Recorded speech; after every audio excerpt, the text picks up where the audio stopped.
اس culture کو تو بالکل ختم ہونا چاہیے، لیکن اس میں شک نہیں کہ یہ کلچر رسول اللہ صلی اللہ علیہ وسلم کے بعد جب اصحاب رسول اللہ اور اہل بیت کو قتل کیا گیا تو اسی قسم کے بہانے تراشے گئے قتل کرنے کے لیے۔ اب یہ بات واضح رہے کہ جناب حضرت مالک بن نویرہ رضی اللہ تعالی عنہ کے اسلام کے جو ثبوت ہیں وہ 99% ہیں۔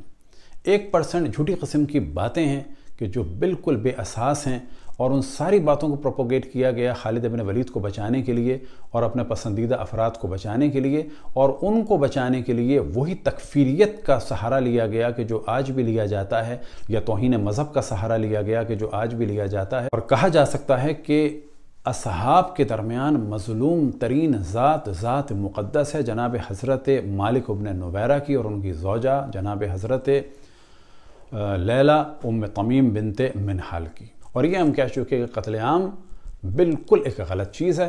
اتفاق سے وہ اسلام کی تعریف یا وہ اسلام کی تفسیر کہ جو اہل بیت علیہم السلام کے مقابلے میں آئی، تو وہاں پر تو قتل عام ہی قتل عام ہے، اتنا قتل عام ہے کہ خود آل رسول کو قتل کر دیا گیا۔ تو پہلی جو ہم گفتگو کریں کہ رسول اللہ صلی اللہ علیہ وسلم کے بعد ان کی آل پر ظلم شروع ہوا، اور ان کی آل کے چاہنے والوں کو رافضی کہہ کر جو ہے وہ قتل کیا جاتا تھا، قتل کیا جا رہا ہے۔ یہ جو بعض لوگ رافضی کہتے ہیں تو ہم ان سے پوچھیں کہ رافضی کے معنی کیا ہیں، اس پر انشاءاللہ تفصیل سے ہم ڈسکشن کریں گے۔ رافضی کے معنی ہیں چھوڑنے والا۔ تو چھوڑنے والا کس کا چھوڑنے والا؟ ہم نے چھوڑا کچھ لوگوں کو، ہاں بالکل چھوڑا، اہل بیت کے مقابلے میں جو آئے ان کو چھوڑا۔ برے اور مذمت والے رافضی وہ ہیں کہ جو رسول اللہ صلی اللہ علیہ وسلم کو چھوڑ چھوڑ کے بھاگے، وہ رافضی ہیں۔ پہلے آپ ان رافضیوں کی مذمت کریں اور ان کا بھی نام لیں تو کہیں وہ رافضی تھے۔ اور اگر رافضی سے مراد ہے کہ جنہوں نے بعض اصحاب سے دشمنی کی، یہ آپ کہنا چاہتے ہیں، تو آپ کہیں کہ جس نے حضرت مالک بن نویرہ رضی اللہ تعالیٰ عنہ قتل کیا، ان کی بیوی کی عزت کو لوٹا، وہ تھا رافضی۔ اور جن لوگوں نے اس قتل کو لیگلائز کیا وہ تھے رافضی، اور جنہوں نے مولا امیر المؤمنین علیہ السلام سے جنگیں کی وہ ہیں رافضی۔ اب یہاں پر سوال جب کیا گیا کہ شیعہ دعویٰ کرتے ہیں، تو پہلی بات یہ ہے کہ شیعہ دعویٰ نہیں کرتے، یہ دعویٰ سب کرتے ہیں، چھپایا جاتا ہے۔ چھپایا کیوں جاتا ہے یہ تو خدا بہتر جانے۔ اس وقت آپ کے سامنے ایک روایت کو بیان کرتے ہیں۔ یہ روایت مسند احمد ابن حنبل جلد نمبر 6 صفحہ نمبر 115 اور حدیث نمبر ہے 3617۔ یہ روایت نقل ہوئی جناب عبداللہ ابن مسعود سے، اور اسے ہم اس وقت صرف ایک ریفرنس کے ساتھ بیان کر رہے ہیں، انشاءاللہ تفصیل پہ اس پہ الگ سے گفتگو کریں گے۔ اس روایت میں آپ فرماتے ہیں لَأَنْ أَحْلِفَ بِاللَّهِ تِسْعًا ان رسول اللہ صلی اللہ علیہ وآلہ وسلم قتل قتلا احب الی ان احلف واحدة وذلك بان اللہ عز وجل اتخذہ نبیا وجعلہ شہیدا۔ آپ فرماتے ہیں کہ میرے لیے 9 دفعہ قسم کھانا کہ رسول اللہ صلی اللہ علیہ وسلم کو قتل کیا گیا، یہ مجھے زیادہ محبوب ہے ایک دفعہ اس قسم کھانے سے کہ جس میں آپ کی شہادت کا انکار ہو، کیونکہ اللہ سبحانہ و تعالیٰ نے آپ کو نبی منتخب فرمایا ہے اور شہید قرار دیا ہے، آپ کو شہادت کا درجہ عطا فرمایا ہے، اور آپ اس کے نیچے دیکھ سکتے ہیں اسنادہ صحیح۔ دوسرا حوالہ ہے مستدرک علی الصحیحین جلد نمبر 3 صفحہ نمبر 59، اور یہ روایت ہے جناب شعبی سے، سمعت شعبی یقول واللہ ثم رسول اللہ وثم ابو بکر وقتل عمر بن خطاب صبرا وقتل عثمان بن عفان۔ اب اس کے بعد قتل علی بن ابی طالب، اور امام حسن کی شہادت اور امام حسین کی شہادت۔ فی الحال ہم ڈسکس کر رہے ہیں اس روایت میں اس موضوع کو کہ وہ فرماتے ہیں واللہ ثم رسول اللہ وثم ابو بکر۔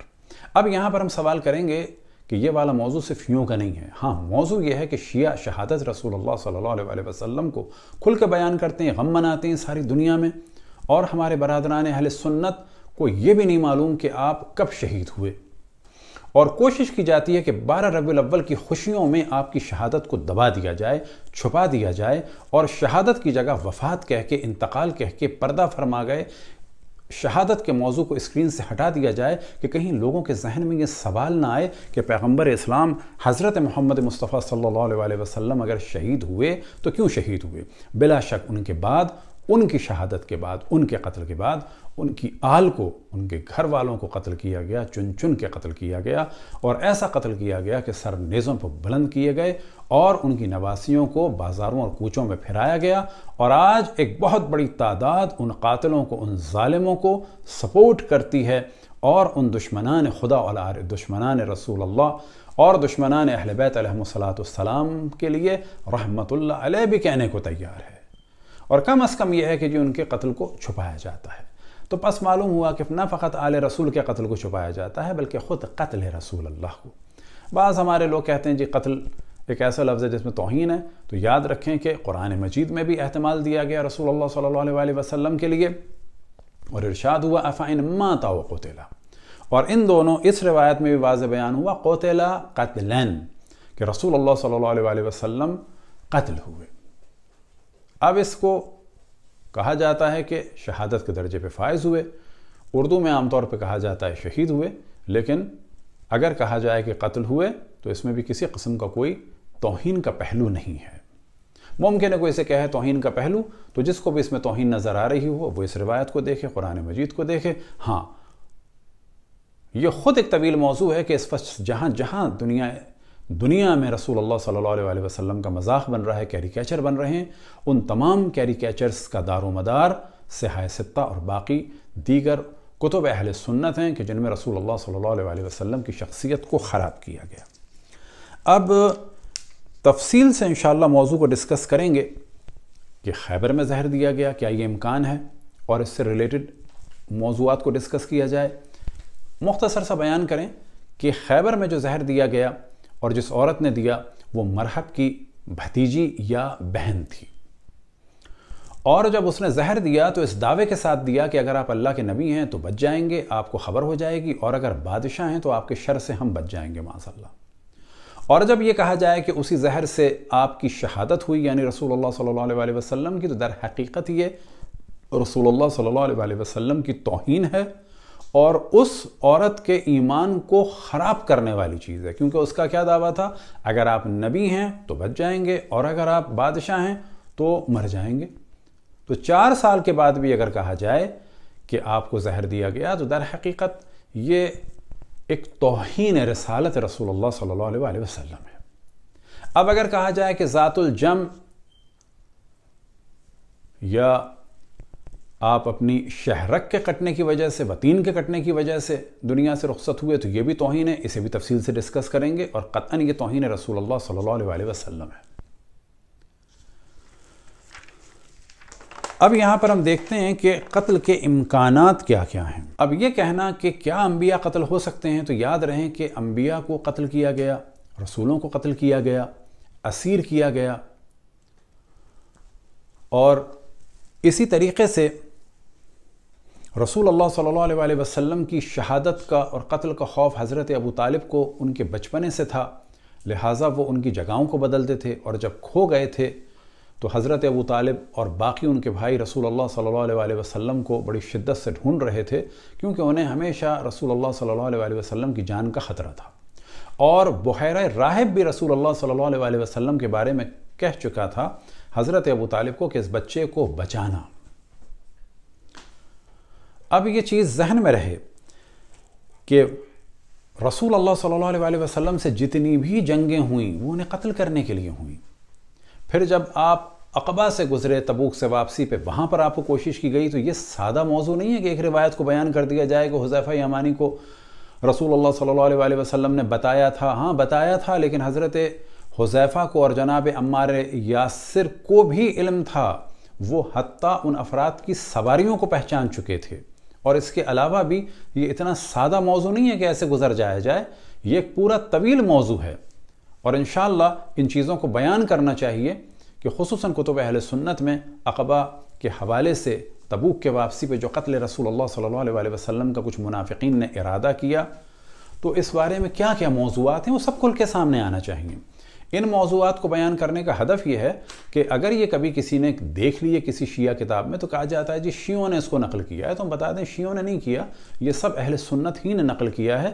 ہمارے برادران اہل سنت کے بہت سارے علماء ایسے ہیں کہ جو میڈیا گیم میں بڑے ماہر ہیں، جس وقت چاہتے ہیں رائی کا پہاڑ بنا دیتے ہیں، جس وقت چاہتے ہیں فتنہ کر دیتے ہیں، جس وقت چاہتے ہیں قتل کے لیے بازار گرم کر دیتے ہیں۔ مثال کے طور پہ شیعوں کو قتل کراتے آئے کہ شیعوں کا قرآن بکری کھا گئی، جبکہ یہ روایت ہمارے نہیں ہے، یہ روایت حضرت عائشہ سے نقل ہوئی، لیکن کتنی مہارت سے انہوں نے لاکھوں کروڑوں شیعوں کو قتل کر دیا ایک ایسی روایت کی بنیاد پہ کہ جس کا وجود ہمارے ہاں نہیں ہے، اور نہ فقط ہمارے ہاں وجود نہیں ہے بلکہ اس کا وجود ان کے ہاں ہے اور صحیح روایت کی صورت میں ہے۔ اب ایک اور جو اہم ترین موضوع ہے وہ یہ کہ رسول اللہ صلی اللہ علیہ وسلم کے بعد پورے ان کے خاندان کو قتل کر دیا گیا۔ یہاں سے پتہ چلتا ہے کہ جب پورے خاندان کو قتل کر دیا گیا تو اس کا مطلب ہے کہ کوئی بہت بڑی سازش تھی، خود ان کو بھی شہید کیا گیا ہوگا۔ اب یہ دیکھتے ہیں کہ کون لوگ انہیں شہید کر سکتے ہیں۔ پہلی بات یہ کہ دیکھنا ہوگا کون وہ لوگ تھے کہ جو رسول اللہ صلی اللہ علیہ وسلم پر ناراض ہوتے تھے، ان کے حکم کو ماننے میں تردد کرتے تھے، ان کی مخالفت کرتے تھے، ان کی مخالفت میں مشورے دیتے تھے۔ اسی طریقے سے اس زمانے کے جو اہل کتاب ان کے دشمن تھے، ان سے ان کے تعلق تھے، کفار قریش سے ان کا تعلق تھا۔ اور پھر ایک چیز کہ جس سے اندازہ لگایا جا سکتا ہے کہ اگر کچھ لوگوں نے رسول اللہ صلی اللہ علیہ وسلم کے بعد ان کی شریعت کو بدلا اور بدلنے کے بعد خصوصاً زمانے جاہلیت کے حکم کو پلٹایا شریعت رسول اللہ صلی اللہ علیہ وسلم کو چھوڑ کر، تو یہاں سے بھی پتہ چلتا ہے کچھ منافق ایسے تھے کہ جنہوں نے پاور حاصل کرنے کے بعد شریعت رسول اللہ صلی اللہ علیہ وسلم کو بدلا۔ یہ سارے وہ قرائن ہیں کہ جب بھی تحقیق کی جاتی ہے تو ان چیزوں کو دیکھا جاتا ہے اور معلوم کیا جاتا ہے کہ کیا کیا ممکن ہے اور کون کون لوگ کیا کیا کر سکتے ہیں۔ اب یہاں پر کچھ حضرات نے یہ فرمایا کہ انبیاء قتل نہیں رسول قتل نہیں ہو سکتے، دلیل کے طور پہ کیا ہے؟ تو ان سارے موضوعات کو ہم ڈسکس کرتے ہیں تاکہ معلوم ہو جائے کہ اصل موضوع کیا ہے۔ تو یہاں پر جس آیت کو پیش کیا جاتا ہے وہ ہے سورہ مائدہ کی آیت نمبر 67۔ یا ایھا الرسول بلغ ما انزل الیک من ربک وان لم تفعل فما بلغت رسالته واللہ یعصمک من الناس ان اللہ لا یہدی القوم الکافرین۔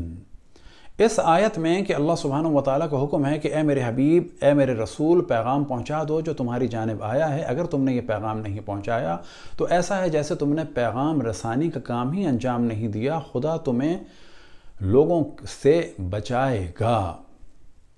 ان اللہ لا یہدی القوم الکافرین، اور خداوند تبارک و تعالیٰ کافروں کی ہدایت نہیں فرماتا۔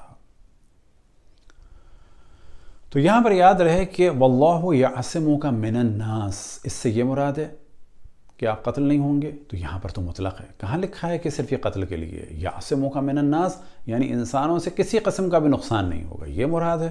یعنی وہ جو آپ کے یہاں روایات ہیں کہ آپ کو جادو ہوا، اس کی بھی آپ کو نفی کرنی چاہیے۔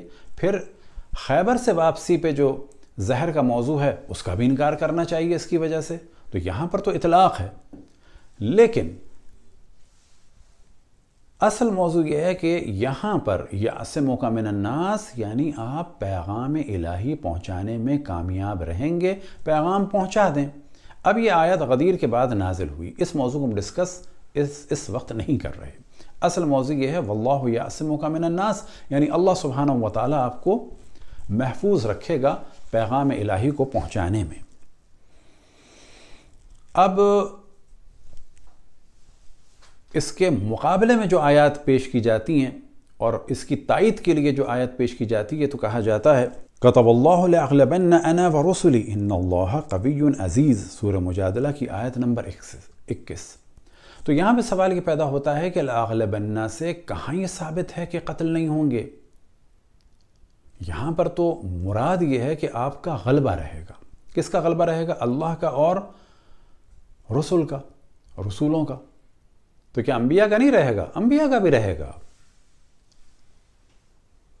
یہ بھی چیز ذہن میں رہے کہ انبیاء علیہم السلام قتل بھی ہوئے،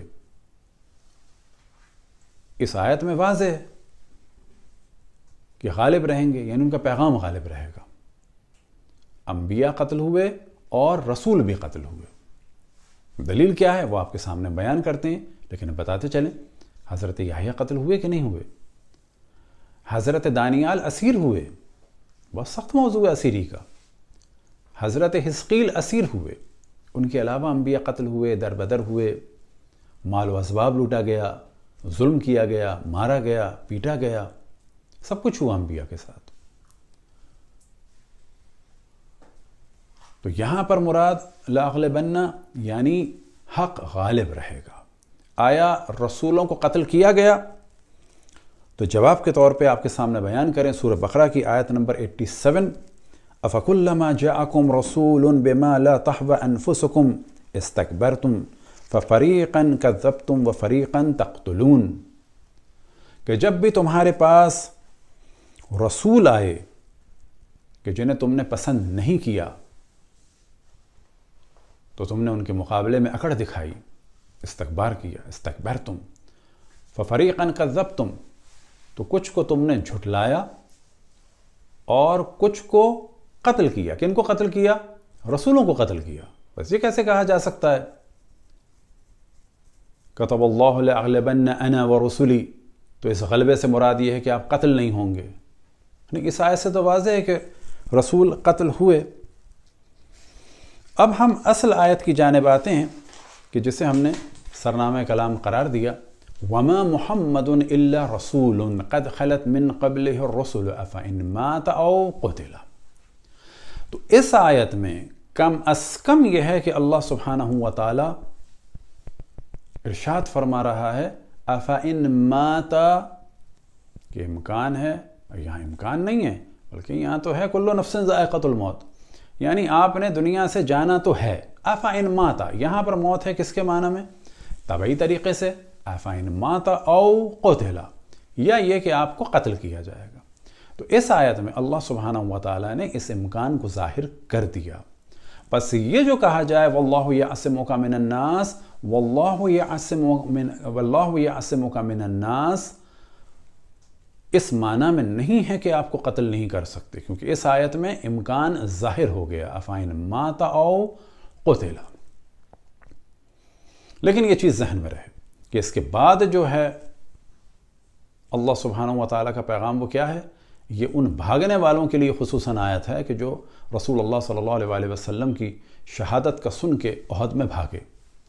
اب یہ جو آپ فرمائیں کہ یہ رسول شہید نہیں ہو سکتے، تو سوال یہ پیدا ہوتا ہے کہ وہ کیوں بھاگے تھے؟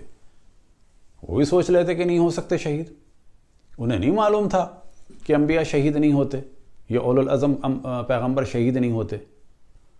تو ان کا بھاگنا جو انہوں نے ایک طرح جسٹیفائی کیا کہ جی ہمیں آواز آئی کہ رسول اللہ صلی اللہ علیہ وسلم شہید ہو گئے، خیر اب اس بھاگنے کو بھی کہا جاتا ہے وہ ایک فطری تقاضا تھا۔ تو پھر تو نوجوان جو گناہ کرتے پھرتے ہیں وہ بھی فطری تقاضا ہے، ہر گناہ کو، ہر ظلم کو اس طرح جسٹیفائی نہیں کیا جا سکتا۔ تو اللہ سبحانہ وتعالیٰ نے ارشاد فرمایا افان مات قتل انقلبتم علی اعقابکم، کہ یا طبی طریقے سے دنیا سے جائیں گے یا ان کو قتل کر دیا جائے گا، لیکن تمہارا کیا ہوگا؟ تم لوگ تو پلٹ جاؤ گے۔ یہ احتمال ہے پلٹنے کا نہیں ہے، تو معلوم ہوا کہ بہت سارے لوگوں کے پلٹنے کا امکان ہے، خصوصاً ان لوگوں کے پلٹنے کا امکان ہے کہ جو رسول اللہ صلی اللہ علیہ وسلم کو چھوڑ کے بھاگے، کیونکہ اس آیت میں خصوصاً وہ لوگ مخاطب ہیں، عموماً سب مخاطب ہیں، خصوصاً وہ لوگ مخاطب ہیں۔ اب یہاں پر ذہن میں رہے کہ اس آیت میں جو حرف او ہے افان مات او قتل، او بعض دفعہ آتا ہے تقسیم کے لیے، بعض دفعہ شک کے لیے، بعض دفعہ تخیر کے لیے، بعض دفعہ اضراب کے لیے۔ اضراب سے کیا معنی؟ بل کے لیے۔ بل سے کیا مراد؟ تو یہ آپ کے سامنے مثالیں پیش کر دیتے ہیں۔ مثال کے طور پر سورہ بقرہ ہی میں آیت نمبر 74 میں اللہ سبحانہ وتعالیٰ کا ارشاد ہے ثم قست قلوبکم من بعد ذلك فہی کالحجارۃ او اشد قسوۃ، اور اس کے بعد تمہارے دل سخت ہو گئے پتھر جیسے یا اس سے زیادہ سخت، یعنی اللہ سبحانہ وتعالیٰ کو شک ہو رہا ہے یا اس سے زیادہ سخت نہیں۔ تو یہاں پر او بمعنی بل ہے. پھر تمہارے دل سخت ہو گئے پتھر جیسے بلکہ اس سے بھی زیادہ. اور سلیس ترجمہ کیا جائے تو کہا جائے کہ تمہارے دل سخت ہو گئے پتھر جیسے نہیں بلکہ اس سے بھی زیادہ. یا ترجمہ کیا جائے گا پھر تمہارے دل سخت ہو گئے پتھر جیسے بلکہ اس سے بھی زیادہ. اسی طریقے سے سورہ نجم میں اللہ سبحانہ وتعالیٰ کا ارشاد ہوا ثم دنا فتدلى فكان قاب قوسين او ادنى. پھر آپ قریب ہوئے اور قریب ہوئے یہاں تک کہ 2 کمان کے برابر یا نہیں بلکہ اس سے بھی قریب. اللہ سبحانہ وتعالیٰ کو تردید یا شک نہیں ہے بلکہ اس سے بھی قریب. اسی طریقے سے ارشاد ہوا اللہ سبحانہ وتعالیٰ کا سورہ صافات 147 میں حضرت یونس کو لیے وارسلناه الى 100,000 او يزيدون کہ ہم نے یعنی جناب یونس کے لیے ارشاد ہوا کہ ہم نے یونس کو بھیجا 1,00,000 کی طرف یا اس سے بھی زیادہ. نہیں، اس کا ترجمہ ہوگا ہم نے جناب یونس کو بھیجا 1,00,000 بلکہ ان سے بھی زیادہ لوگوں کی جانب. اور اگر ترجمہ کیا جائے دوسرا ہم نے جناب یونس کے لیے ارشاد ہوا ہم نے یونس کو بھیجا 1,00,000 نہیں بلکہ اور زیادہ لوگوں کی جانب. وَلِلَّهِ غَيْبُ السَّمَاوَاتِ وَالْأَرْضِ سورہ نحل آیت نمبر 77 وَلِلَّهِ غَيْبُ السَّمَاوَاتِ وَالْأَرْضِ وَمَا أَمْرُ السَّاعَةِ إِلَّا كَلَمْحِ الْبَصَرِ أَوْ هُوَ أَقْرَبُ. کہ قیامت قریب ہے کتنی؟ پلک جھپکنے کے برابر یا اس سے بھی قریب. نہیں، یہاں پر جو صحیح ترجمہ ہے او بمعنی اضراب ہے، بمعنی بل. او اضراب کے لیے ہے او بمعنی بل کہ قیامت قریب ہے پلک جھپکنے کے برابر بلکہ اس سے بھی زیادہ قریب ہے. تو یہاں پر جو او ہے افَإِن مَاتَ أَوْ قُتِلَ تو یہاں پہ کہا جائے گا اگر اس کو احتمال کی بنیاد پہ لیا جائے تو کیا ہوگا معنی؟ یا آپ کو طبعی موت آئے گی یا قتل کر دیا جائے گا. امکان تو ہے لیکن اگر او بمعنی بل لیا جائے تو ہو جائے گا وما محمد الا رسول قد خلت من قبلہ الرسل افإن مات او قتل. یعنی آپ کو طبعی طریقے سے نہیں بلکہ قتل کیا جائے گا اگر او بمعنی بل لیا جائے. اور نتیجہ کیا ہوگا؟ جو بھاگنے والے ہیں ان کے لیے تمام مسلمانوں کو اطلاع دی جا رہی ہے کہ تم لوگ پلٹ جاؤ گے. انقلبتم علی اعقابکم. تو یہ دونوں امکانات ہیں. تو ہم دوسرے والے موضوع پہ کہ او بمعنی بل یہ زیادہ احتمال قوی ہے لیکن یہ نہیں کہتے کہ 100% آپ یہی لیں. لیکن او کسی بھی معنی میں لیا جائے تو امکان قتل رسول اللہ صلی اللہ علیہ وسلم خود قرآن ہی سے ثابت ہے. اب یہاں پر ہم واقع لدود کو اس وقت بیان نہیں کریں گے. حدیث لدود کو انشاءاللہ تفصیل سے بیان کریں گے. صرف ایک روایت نہیں ہے، اس کے جوانب میں بہت گفتگو ہے اور یہ سب کرنی ہوگی تاکہ کسی وقت بھی ہمارے خلاف اس کو مس یوز نہ کیا جائے. اسی طریقے سے واقع قرطاس کو بھی تفصیل سے ڈسکس کرنا ہوگا. اسی طریقے سے جیش اسامہ کو بڑے تفصیل سے ڈسکس کرنا ہوگا کہ کیا معاملات تھے، کیا آپ نے حکم فرمایا، کیسے رسول اللہ صلی اللہ علیہ وسلم نے ارشاد فرمایا لعن اللہ من تخلف عن جیش الاسامہ کہ خداوند تبارک و تعالیٰ کی لعنت ہو اسامہ کی جیش سے منہ موڑنے والوں پر. لیکن حدیث لدود میں دیکھیں اور قرطاس میں دیکھیں تو بڑی عجیب بات نظر آتی ہے. اسی پہ گفتگو کو ختم کرتے ہیں کہ حدیث قرطاس میں آپ فرما رہے ہیں کہ مجھے قلم اور دعوات، مجھے قلم دے دو اور قرطاس دے دو. تو وہاں پہ کہا جا رہا ہے ان قد غلبہ الوجع، یا کہا جا رہا ہے انہو لیحجر، یا کہا جا رہا ہے ان الرجل لیحجر. غلط بات کی نسبت دی جا رہی ہے، توہین کی جا رہی ہے. یعنی وہاں پر آپ مانگ رہے ہیں تو دیا نہیں جا رہا. اور حدیث لدود میں آپ فرما رہے ہیں الم انہاکم، کیا میں نے تمہیں منع نہیں کیا تھا؟ پھر وہاں پر آ رہا ہے وجعل یشیر الینا ان لا تلدونی، کہ وہ اشارہ کر رہے تھے کہ میرے منہ میں نہ ڈالو. یعنی اشارہ فرما رہے ہیں کہ نہ ڈالو اور اس سے پہلے فرما رہے ہیں کہ میرے منہ میں کچھ نہ ڈالنا. بڑی عجیب بات ہے. وہ کہہ رہے ہیں نہ ڈالنا تو ڈال رہے ہیں، وہ کہہ رہے ہیں دے دو تو دے نہیں رہے. آخر میں کہا جا رہا ہے وہ بشری تقاضے کے تحت انہوں نے سوچا کہ جی رسول کیا سوچا ہے رسول کو؟ افراد کو بچانے کے لیے رسول کو قربان کیا جا رہا ہے۔ انشاءاللہ ان تمام موضوعات کو ڈسکس کیا جائے گا۔ ہماری گزارش ہے کہ ہر موضوع کو علمی اعتبار سے ڈسکس کیا جائے اور کسی بھی اعتبار سے قتل عام کا بازار، نفرتوں کا بازار گرم نہ ہو، کیونکہ ہر کچھ عرصے کے بعد ہم پر حملہ کیا جاتا ہے۔ تو یہ اب ہماری ذمہ داری ہے کہ جو کچھ ہمارے یہاں کبھی بیان ہوتا ہے یا ہوگا یا ہو رہا ہے وہ ہم واضح بتائیں کہ یہ ہمارا موضوع نہیں ہے، یہ والا موضوع تمام عالم اسلام کا ہے اور ہمارے برادران اہل سنت کی بھی کتابوں میں بھی ہے۔ خداوند تبارک و تعالیٰ تمام مسلمانوں کو محبت کے ساتھ اور تمام ادیان کو محبت کے ساتھ رہ کر ایک دوسرے کے قریب آنے، ایک دوسرے کے نظریات کو سمجھنے کی توفیق عطا فرمائے۔ وصلی اللہ علی محمد و آلہ الطاہرین۔